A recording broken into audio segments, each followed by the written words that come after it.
For today's video, puntahan naman natin ang isang masarap na kainan dito sa Bolinao, Pangasinan. At ito ay ang Sungayan Grill. Dito tayo makakakita ng maraming floating restaurant na hinihila ng bangka habang kayo ay kumakain along Balingasay River.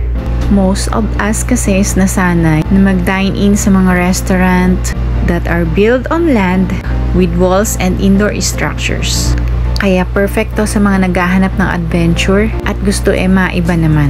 Marami ang dumarayo dito ng mga turista, especially yung mga galing abroad. By the way guys, Kamayan style dito. Boodle pie. So, kung medyo pa saucy style ka, magdala ka ng sarili mong kutsara at tinidor. Joke lang! This is Sungayan Grill in Bolinao, Pangasinan.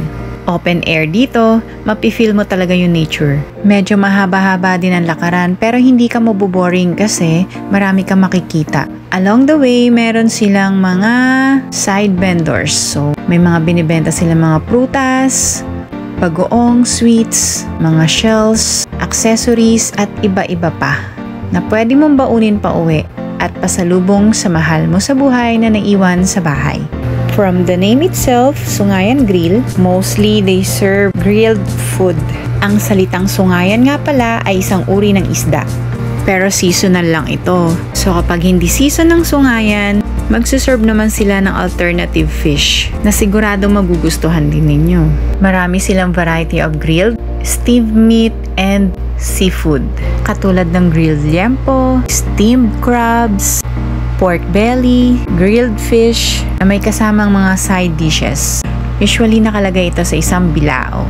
Ang kanila nga palang Fiesta Bilao Grill Bundles ay nagkakahalaga ng 850 to 1,650 pesos. And for the bigger groups, meron silang Boodle Pie, which is the Kamayan style, na nagkakahalaga ng 2,500 to 3,800 for Seafood Fiesta Bundle. Kaya kung ikaw ay nature and seafood lover, perfect at swak na swak ka dito. At kung ikaw naman ay may hiluhin, meron silang isang malaking pavilion na pwede kayong mag-dine-in.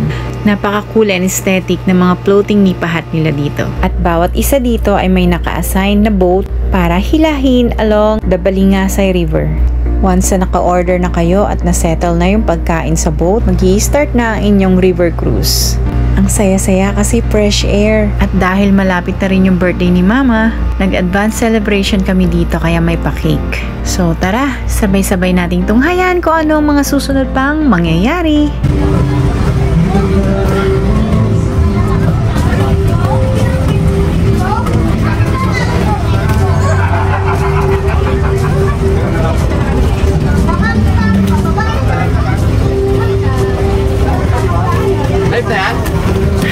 What's up? Magandang umaga po sa inyong lahat.